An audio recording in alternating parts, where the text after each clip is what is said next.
Pensemos en esto por un momento. ¿Y si el método de jardinería más eficaz que ha existido se prohibiera no por ser un fracaso, sino precisamente por funcionar demasiado bien?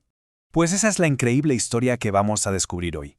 Un secreto que tenía el poder de convertir la tierra más pobre en un auténtico paraíso, y que sin embargo fue deliberadamente borrado del mapa. Y las razones, como veremos, tenían muy poco que ver con la agricultura. Se le conocía como tierra nocturna. El nombre ya de por sí suena a misterio, ¿verdad? Y lo que hacía era casi mágico. Estamos hablando de una práctica que en pleno siglo XIX conseguía que los campos duplicaran o incluso triplicaran sus cosechas. Para las familias que dependían de la tierra para sobrevivir, esto no era un simple truco, era un auténtico milagro. Muy bien, para entender por qué este método fue un salvavidas en toda regla, tenemos que viajar en el tiempo. Vamos a sumergirnos en el siglo XIX para comprender el enorme desafío al que se enfrentaban las ciudades. El siglo XIX fue una auténtica explosión demográfica. Ciudades como Londres o París de repente duplicaron su tamaño. Y claro, esto generó dos problemas gigantescos y conectados. El primero, cómo alimentar a toda esa gente. Y el segundo, qué hacer con todos sus desechos. La agricultura no daba abasto, los suelos se estaban agotando y se necesitaba una solución ya. Una que fuera barata, potente y accesible. Y aquí viene lo más fascinante. Esta solución, que en Europa parecía radical y hasta un poco chocante, no era para nada nueva.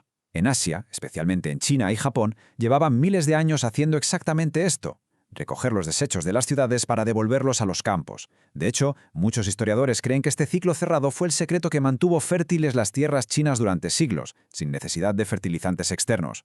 En Japón llegó a ser tan valioso que se convirtió en una mercancía con la que se comerciaba. ¡Increíble! Entonces aquí llega la pregunta del millón.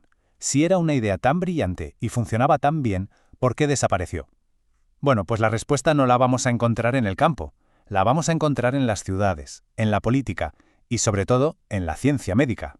A medida que las ciudades se hacinaban, el saneamiento se convirtió en una crisis de salud pública. Los pozos negros contaminaban el agua y las epidemias de cólera y tifus eran devastadoras. La percepción de la gente cambió por completo y con razón. Se aprobaron leyes que obligaban a instalar modernos sistemas de alcantarillado que se llevaban los desechos lejos de las ciudades. Y con eso, sin querer, se rompió ese vínculo vital entre la ciudad y el campo. Y justo en ese momento apareció un nuevo jugador en el tablero: la industria de los fertilizantes químicos. El marketing que hicieron fue sencillamente genial. El mensaje era directo y poderoso. ¿Por qué complicarse la vida con algo considerado sucio y peligroso cuando puedes comprar la fertilidad en una bolsa limpia, moderna y científica? Se vendió como el progreso. Y claro, el método tradicional quedó etiquetado como algo anticuado, insalubre del pasado. Y la campaña funcionó. Vaya si funcionó. Los agricultores abandonaron la práctica no porque no diera resultados, sino porque la sociedad y la ciencia les decían que había una forma mejor. Vale, pero más allá de la historia vamos a la ciencia. Porque aquí no había nada de magia, aunque lo pareciera. Vamos a ver por qué este método funcionaba de una forma tan espectacular. Los agricultores de la época tenían un nombre muy gráfico para una parte de este sistema. Lo llamaban oro líquido. Y con toda la razón del mundo. Se referían a la orina humana, que es básicamente un superalimento para las plantas. Está cargadísima de nitrógeno en una forma que las plantas pueden absorber casi al instante. Y por si fuera poco, también aporta fósforo y potasio. Vamos, el NPK de toda la vida, pero gratis y de acción ultra rápida. Y aquí está la gran diferencia con algo como el compost, por ejemplo. El compost es fantástico, es como una comida completa y sana que mejora el suelo a largo plazo. Pero el oro líquido era como un chute de energía, una bebida isotónica para una planta decaída. Le daba a la planta justo lo que necesitaba en el momento exacto. Y para un agricultor, esa rapidez podía ser la diferencia entre una cosecha abundante y la ruina total. Pero ojo, no todo era la rapidez. La parte sólida de los desechos era la verdadera inversión a largo plazo en la salud del suelo. Era una fuente increíble de materia orgánica que alimentaba a toda la legión de microbios de la tierra. Con el tiempo, se descomponía y formaba humus, esa materia oscura y rica que es el corazón de un suelo fértil y vivo. Es decir, el método antiguo hacía dos cosas a la vez: daba de comer a la planta y construía un suelo mejor para el futuro. Bien, llegamos a un punto crucial. Y quiero que esto quede clarísimo. Nadie está sugiriendo que volvamos a las prácticas del siglo XIX, ni hablar. Sería inseguro e irresponsable.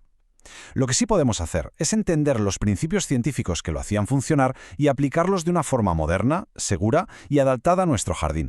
La forma más sencilla y segura de aprovechar ese oro líquido es muy simple. Siempre que la fuente sea una persona sana, la orina es prácticamente estéril. La clave absoluta está en la dilución. La regla de oro es 1 parte de orina por 10 partes de agua. Y esta mezcla se aplica directamente en la tierra, en la base de las plantas, nunca sobre las hojas o las partes que nos vamos a comer. Y algunos consejos extra. Para que salga perfecto, es buena idea empezar en una zona pequeña del huerto para ver cómo responden las plantas. Para las plantas más jóvenes o semilleros, mejor una dilución mayor, como de 1 a 20. Y por supuesto, hay que ir rotando las aplicaciones por el jardín para no sobrecargar ninguna zona y mantener un buen equilibrio de nutrientes. Y para quienes quieran ir un paso más allá, hay un material que es una auténtica maravilla, el biochar. Imaginen un tipo de carbón vegetal hecho de una forma especial que lo convierte en una estructura superporosa. Actúa literalmente como una esponja permanente en el suelo, capaz de retener agua y nutrientes como ninguna otra cosa. Y aquí es donde la magia vuelve a aparecer. Si cogemos esa esponja, el biochar, y la cargamos, es decir, la empapamos con nuestra mezcla de orina diluida, creamos el fertilizante de liberación lenta perfecto. El biochar atrapa todos esos nutrientes tan valiosos, evita que se laven con la lluvia o el riego y los va liberando poco a poco, justo al ritmo que las plantas necesitan. Es combinar lo mejor de los dos mundos. Muy bien, hemos visto la historia, la ciencia, la práctica, pero si damos un paso atrás y miramos el cuadro completo, ¿cuál es la lección de fondo que nos deja esta historia olvidada? En realidad, esta historia no va solo de fertilizantes, va de algo mucho más grande, va sobre los ciclos. En la naturaleza, el concepto de residuo no existe. Todo se aprovecha, todo forma parte de un círculo continuo de vida, muerte y renovación. Cuando como sociedad rompimos ese ciclo, cuando empezamos a tratar los nutrientes como un producto de un solo uso, no solo perdimos fertilidad, perdimos resiliencia. Y quizás esa es la idea más potente de todas. La fertilidad de verdad, la que perdura, no es algo que podamos comprar en una bolsa de plástico. Es algo que nace de entender, respetar y participar en los grandes ciclos de la vida. Y la capacidad de restaurar, aunque sea a pequeña escala en nuestro propio jardín, uno de esos ciclos vitales, nos reconecta con una verdad eterna. La verdadera abundancia no se compra, se cultiva.